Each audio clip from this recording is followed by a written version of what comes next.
Lande aitak zera zioen. Benetako euskalduna izateko 3 baldintza bete behar dira. Jatorria bistaratuko duen abizen nabarmen bat izatea, aitorren seme alaben hizkuntza hitz egitea eta osaba bat Ameriketan izatea. Azken hau ez da anekdota hutsa Ipasterren kasuan.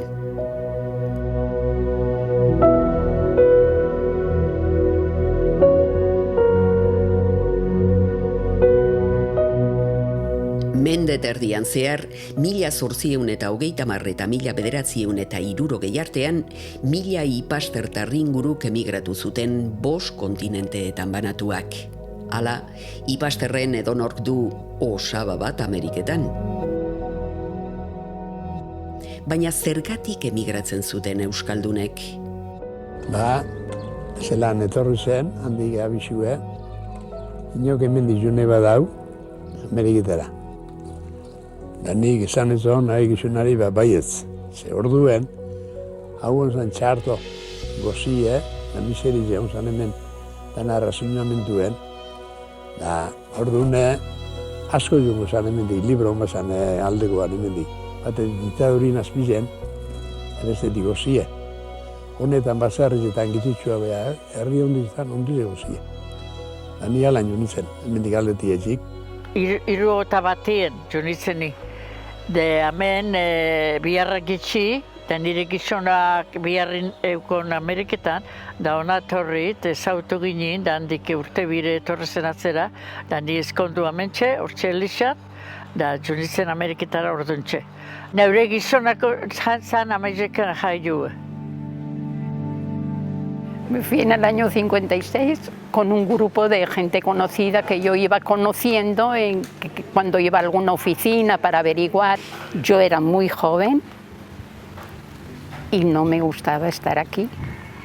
Como íbamos todos para allá, yo también fui con un contrato de trabajo para Seguros Arauca. Euskaldunen gutro baina bost ekargai zen. Berak, bost, leketxarrak bi, peskeruek, arantzainek, da besti egizien hiru baserritarrak. Gure bakin orduan Frankon denpan disiplina gogorra osan da ondo kurtu dut bainegu. Euskaldunek Frankon denpan ondo kurtu dute. Ezat esan majorize jo da Euskaldunek izizien bestin aldien extraordinarioa biherrin kaine baten. Emigratzailearen lehen bidaia, esperientzia errepika ezina izan oizen beti. Paisai desberdinak, hizkuntza desberdinak, bizipen berriak. Posigan jun be. Hare heldu nintzenin, mendik urten da airpalon joginen, boixera, boixen egun bidoein, erunen duen ardikanpora, ara egun, da nik usin eban lekue, urdai, hori bekren bezpazte, hori, unako zesatize, pernila hundize, bilotzo zue, arrautza kajak, da nik usin nik sekulatzea etorteko ilusinari bizitzuntzaten. El primer viaje fue en barco. Esto nos íbamos desde La Coruña a La Guaira. Iba lleno de vascos, de Lekeitio, de no sé dónde, de cualquier parte. Ni junitzen Ameriketara 1991 urtien eneruen junitzen. Nire gizonakeko zen arrebie, da beren zenarra da 3 mutil Nova Yorken bizitzeten da. Antxe geldetxo nintzen, 4 edo 5 egunen genduzenan, da ni Nova Yorkera alega honetzen, nik amendik, nik sekulen eban ikusi persona baltzik.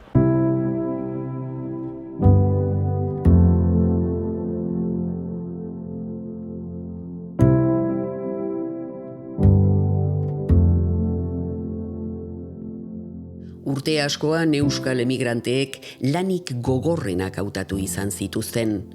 Dirua ahalik eta denbora gutxienean irabaztea zen helburua. Argentinan abeltzainak eta alambradoreak, Estatu Batuen mendebaldean artzainak eta Australian kainabera ebakitzaileak. Emakume askok senarrei eta mutil lagunei laguntzeko edota etxalde eta hoteletan kontratuak lortzeko itxaropenarekin emigratu zuten. Mi vida en Venezuela fue muy bien. Conseguí trabajos buenos, me metí en una academia, aprendí un poquito de taquigrafía, mecanografía y trabajé en buenas compañías como recepcionista, telefonista, hasta que me metí en cosméticos. Asmu hori zezan, utorri honat, horreko batu dolar batzuk, eta ara juen da nobizietopa edo eskondu, ero...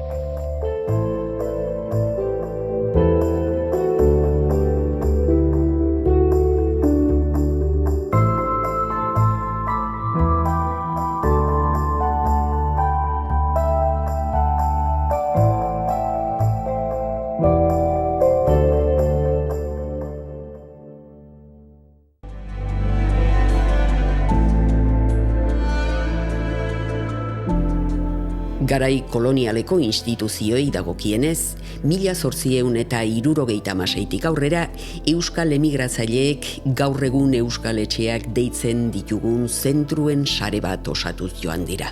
Todas esas vivencias hicieron que se creara una especie de hermandad muy grande entre todas esas familias. Y esas familias reunidas en Caracas luego fueron las que fueron formando el Centro Vasco. El Centro Vasco se fundó antes de nuestra llegada, se fundó en 1939-40 y ya formalmente la primera casa con frontón y con instituciones culturales, grupos de baile, teatro, conferencias, clases de euskera, etcétera, etcétera, se hace el año 42. Y ese año 42 lo inaugura José Antonio Aguirre.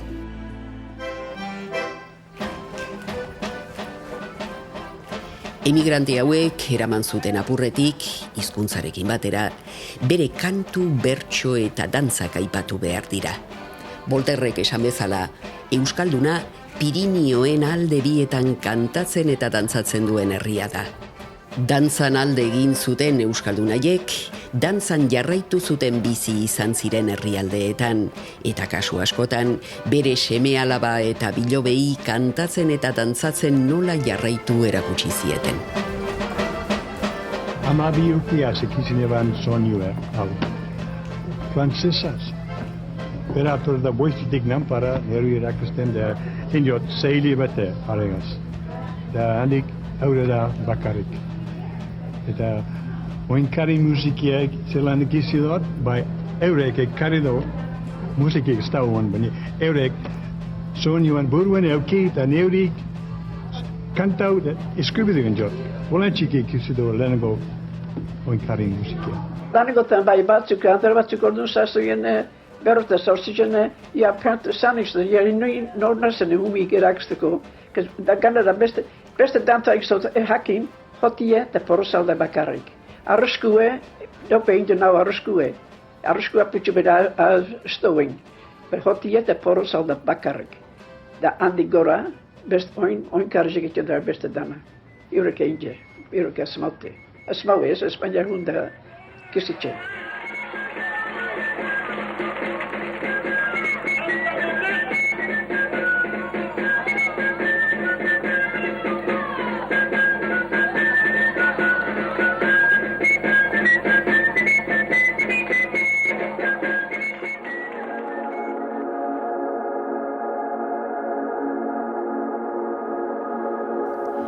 Jordan Balin, Oregonen, jaio eta bizi izan ziren Alfonso Akordagoitia eta Eugenia Korta senarremazteak.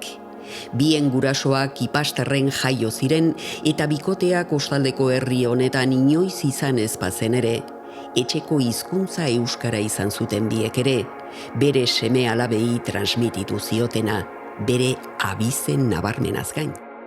Arzainak eta hotzinin, ni akordiatzuz asko hoti hotelutan. Da, orduan erromeia eskaldunak, olgatik usten jako penstat. Danak ekitxuen erromeizia egun bi iruen batak ikikoan eskaldun batak txikikoan urrengun bestiek. Urte barzek, Beti gabonak. erromeizia. Eskaldun erromeizia guzainak asko. Herritar asko joan zen, aspaldi Ameriketara, hartzailez bertan pasatuz, hainbat egun eta gaba.